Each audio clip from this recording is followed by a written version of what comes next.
Hi my beautiful pregnant mother. काय करतात तुम्ही? आय होप मस्त असाल ना. छान. दुपारची झोप घेतली का? 2 तासाची. आणि बाळ फिरते ना व्यवस्थित? मग आयरनच्या गोळ्या घेतल्या? नक्की ना? आणि दुपारी कॅल्शियमची गोळी घेतली? घ्यायचं बरं का, खूप इम्पॉर्टंट आहेत. काही काही मदर माहिती आहे का काय करतात?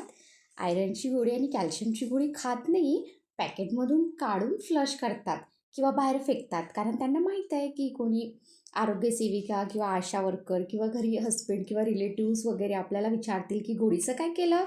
तर मग काय सांगायचं? फ्लश करून देऊन फेकू दे. पण नाही, ते तुमच्या चांगल्यासाठी सांगतात की तुम्हाला आयरन आणि कॅल्शियम खाणं अति महत्त्वाचं आहे. म्हणून my dear pregnant mother, iron आणि कॅल्शियम नक्की खायचं आणि दुपारी 2 तास आरामाची झोप घ्यायची है ना. आपण आणखी बोलूयात, मी आणखी तुम्हाला सांगेल. तर बघा, काय दिसत आहे तुम्हाला? एक क्यूट क्यूट बेबी आहे ना. बघा, मदरच्या पोटात है ना. तर मग मी तुम्हाला एक चार्ट पण सांगते की तुम्ही कधी कोणता आहार घ्याल. तर नक्की बघून घ्या आणि छान राहा, मस्त राहा. आणि हो, एक डोक्यात नक्की ठेवा हं, की तुम्ही प्रेग्नेंट आहात, बिमार नाही.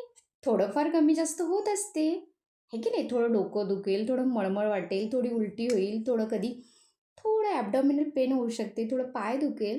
काही नाही, जस्ट नॉर्मल आहे. आणि हे दुखलं म्हणून बिमारासारखं झोपत नका राहू. थोडं फिरत राहा, हेल्दी राहा, हसत राहा. नाहीतर बाळ कसं होणार? तसंच होणार. तुम्ही जेवढ्या ॲक्टिव्ह राहाल तेवढं तुमचं बाळ छान होईल. तर मग आपण अजून बोलूया. बाय. मग काळजी घ्या स्वतःची.